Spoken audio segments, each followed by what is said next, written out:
নতুন বাংলা বছরকে স্বাগত জানাতে সকাল থেকেই উৎসবের আমেজ ছিল পশ্চিমবঙ্গ জুড়ে। কলকাতার রাজপথে চোখে পড়ে মানুষের ঢল। কেউ পরেছেন নতুন জামা, কেউ বা লাল পাড় শাড়ি, কেউ আবার হাতে করে এনেছেন শঙ্খ, উলুধ্বনি আর ঢাকের তালে মেতে উঠেছেন সবাই।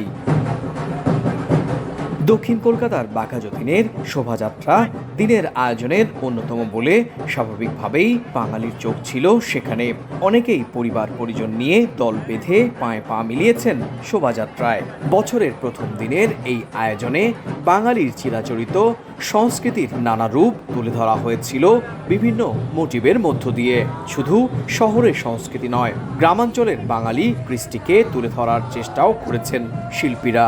আস্তে আস্তে বাঙালিত্ব সম্বন্ধে একটু বেশি সচেতন হচ্ছে, সেইটি আস্তে আস্তে হবে আশা করি। বিভাজনের এই ভয়ঙ্কর বিষ বাষ্প দূর হোক, এটাই হচ্ছে আজকের শুভ নববর্ষের মূল লক্ষ্য হওয়া উচিত। আমাদের বাংলায় হাজার বছরের বিভিন্ন জাতির বিভিন্ন ধরনের মানুষের মধ্যে যে সম্প্রীতির প্রবাহটা আছে, যেটা রবীন্দ্রনাথ, নজরুল, আমাদের মনীষীরা বারে বারে বলে গেছেন, আমরা সেই দেশ দেখতে চাই। এছাড়াও কলেজ স্ট্রিট, ধর্মতলাতেও বাংলা বর্ষবরণের আয়োজন চোখে পড়ে। রাজ্য সরকারও বাঙালির এই উৎসব সার্বজনীন করার উদ্যোগ নেয়। রবীন্দ্র সদন নন্দন চত্বরে সাংস্কৃতিক আয়োজন করা হয়। গান, কবিতা, নৃত্য আর নাটক দিয়ে সাজানো হয় বর্ষবরণের আয়োজন। শুভেচ্ছা জানিয়েছেন রাজ্যের মুখ্যমন্ত্রী মমতা বন্দ্যোপাধ্যায়।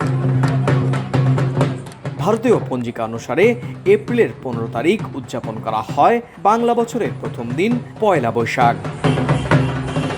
এই মঙ্গল শোভাযাত্রায় পা মেলালেন সব বয়সের, সব শ্রেণী পেশার সাধারণ মানুষ, এবং শোভাযাত্রা থেকে সকলেই সমস্বরে আওয়াজ তুললেন এবছরটি হয়ে উঠুক গোটা বিশ্বে সাম্প্রদায়িক সম্প্রীতির এক উজ্জ্বলতম বছর।